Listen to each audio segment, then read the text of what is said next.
Did you know Tibet holds an astonishing record? It's not just a place, it's the roof of the world. Tibet, a land of mystery and mysticism, sits comfortably at an average elevation of 4,500 meters above sea level. That's not a typo, folks. This makes it the highest region on Earth. To put it into perspective, Mount Everest, the highest peak in the world, is located on the border of Tibet and Nepal, and it stands at 8,848 meters.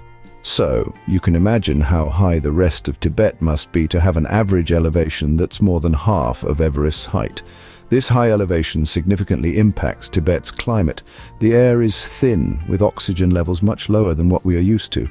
This means that temperatures are generally low, and the region experiences long, cold winters and short, cool summers. It's like having winter all year round, but don't let that deter you. The crisp air and clear blue skies make for an unforgettable experience.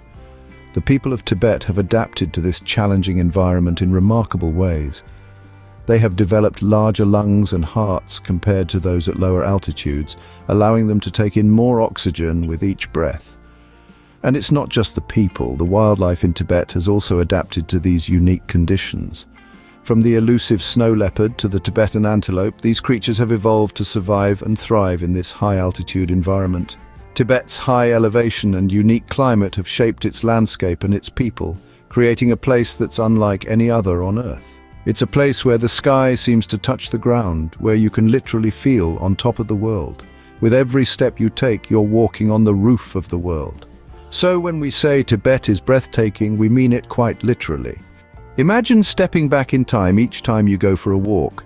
In Tibet, that's a reality.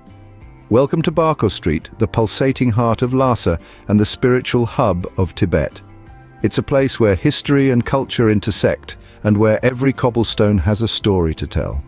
As one of the oldest streets in a country steeped in history, Barko Street has been a bustling marketplace and a sacred pilgrimage route for centuries.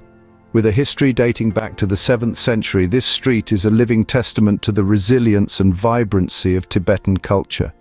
Here, the ancient and the modern coexist. Traditional Tibetan houses, with their distinctive flat roofs and trapezoid windows, stand shoulder to shoulder with modern shops selling everything from prayer wheels to yak butter tea. The unique blend of architectural styles is a visual treat, offering a glimpse into the region's rich and diverse history. But it's not just the architecture that sets Barko Street apart, it's the people. The street is a microcosm of Tibetan life. Monks in maroon robes rub shoulders with locals going about their daily lives, and tourists exploring the street's hidden gems. And then there's the Kora. This religious ritual involves pilgrims circumambulating clockwise around Yokhang Temple, which sits at the heart of Barko Street. Some local devout Buddhists perform this ritual daily, turning prayer wheels and chanting mantras, adding a spiritual rhythm to the humdrum of daily life. The street is also a treasure trove of local handicrafts. From intricately designed thangka paintings to hand-woven carpets, each artifact is a testament to the extraordinary skill and creativity of Tibetan artisans. So, what makes Barko Street truly special? It's the fact that it's not just a street. It's a living museum, a vibrant tapestry of Tibetan life, culture, and history. It's a place that invites you to immerse yourself in its rhythm, to lose yourself in its winding alleyways, and to find yourself in its rich tapestry of stories. A walk around Barko Street is not just a stroll, it's a journey through history. Death is a universal experience, but in Tibet they have a unique approach that will leave you speechless. Breathe in and let us journey into the profound traditions of Tibet, where death is not seen as an end, but a transition. A pivotal part of this belief system is the Tibetan sky burial. This ritual, known as jata in the local tongue, quite literally means giving alms to the birds. A sky burial isn't as gloomy or macabre as it may sound. Quite the contrary, it is an act of generosity and a deep-rooted respect for nature. You see, in the vast, rugged terrain of Tibet, the ground is often too hard for traditional burials, and wood for cremation is scarce. So the Tibetans devised a method that gives back to the earth in a unique way.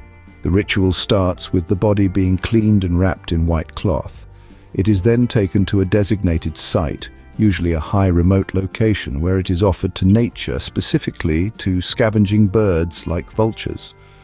This act is seen as a final act of charity, a gift of sustenance to other living creatures, a testament to the belief in the transmigration of souls. But the sky burial isn't just about practicality, it's steeped in religious significance. In Tibetan Buddhism, the body is considered no more than a vessel, a temporary abode for the soul. Once the soul has moved on, the vessel holds no more value. Thus, returning the body to nature, quite literally to the sky, is seen as the most respectful way to handle the remains. This practice, while unsettling to some, is a beautiful testament to the Tibetan people's deep respect for life, death, and nature. It serves as a stark reminder that in the grand scheme of things, we are all part of a larger, interconnected cycle. In Tibet, the circle of life has a whole different meaning. Before we continue, can I beg a little favor? If you're liking what you're hearing, show us some love by pressing that like button. And hey, if you want to be in the loop for our fantastic upcoming videos, make sure to press subscribe and ring that bell so you're always in the know. Oh, and one more thing. Drop a quick "I subscribe" down in the comments and I'll make sure to offer you a warm welcome to our amazing family. Alright, enough of that. Let's keep the conversation flowing. Tibet is home to a palace that literally stands above the rest. Let's take a moment to bask in the grandeur of the Potala Palace, an architectural marvel that proudly claims the title of the highest palace in the world. Perched on the Mapori Hill, over 13,000 feet above sea level, the Potala Palace is a testament to Tibetan ingenuity. Its history stretches back to the 7th century, a testament to the rich heritage of the land. King Songtsen Gampo, a ruler known for his wisdom and foresight, first built a palace here. But the Potala Palace, as we know it today, is largely the handiwork of the 5th Dalai Lama, who in the 17th century expanded it into a sprawling complex. The Potala Palace is a masterstroke of architectural brilliance, with its stark white and ochre-red buildings contrasting against the azure sky and rugged mountains. Its 13 stories, containing over 1,000 rooms, are a labyrinth of intricate woodwork, vivid murals, and priceless artifacts. Each corner of the palace tells a tale of Tibet's past, its spiritual journey, and its struggle. The structure is divided into two sections: the White Palace, which served as the living quarters of the Dalai Lama, and the Red Palace, a spiritual hub filled with chapels and mausoleums of past Dalai Lamas. The Potala Palace is more than just a building, it's a repository of Tibetan history, culture, and spirituality. The palace's towering presence is a daily reminder of Tibet's resilience. Despite centuries of political turmoil and natural disasters, the Potala Palace stands unscathed, a beacon of hope and strength for the Tibetan people. The Potala Palace has been recognized as a UNESCO World Heritage Site, acknowledging its cultural and historical significance. And while it no longer serves as the residence of the Dalai Lama, it continues to draw pilgrims and travelers from around the globe who come to marvel at its architectural magnificence and imbibe the spiritual aura it exudes. The Potala Palace isn't just a historical site, it's a symbol of Tibet's resilience and spirituality. And standing at the roof of the world, it's a testament to human spirit and architectural prowess, a palace that quite literally stands above the rest. In Tibet, a dog is not just a man's best friend, it's a guardian, a protector, a living legend. Among the craggy peaks and windswept plateaus of Tibet, a unique breed of canine has roamed for thousands of years. This is the Tibetan Mastiff, a dog so integral to Tibetan culture that it is often considered more than just a pet. The Tibetan Mastiff, known locally as the Doki or Tide dog, is a symbol of status and a protector of homes. These dogs, with their powerful build and thick, lion-like mane, are a sight to behold. They are often tied to the entrance of homes, standing as vigilant guardians against predators and intruders. Historically, these magnificent dogs served a critical role in the nomadic life of the Tibetans. They guarded livestock from predators like wolves and leopards, and their alertness and courage made them invaluable companions. The Tibetan Mastiff's distinct deep bark would echo through the valleys, a warning signal that danger was near. Despite their intimidating appearance, Tibetan Mastiffs are known for their gentle temperament, especially towards children. They are a part of the family, loved and respected by all. The bond between a Tibetan and their Mastiff is a testament to the harmony that can exist between humans and animals. The Tibetan Mastiff's reputation has spread far beyond the borders of Tibet. They've become a symbol of wealth and luxury in some parts of the world, with purebreds selling for astronomical prices.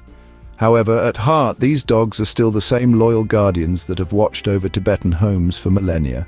Yet the Tibetan Mastiff is more than just a breed of dog.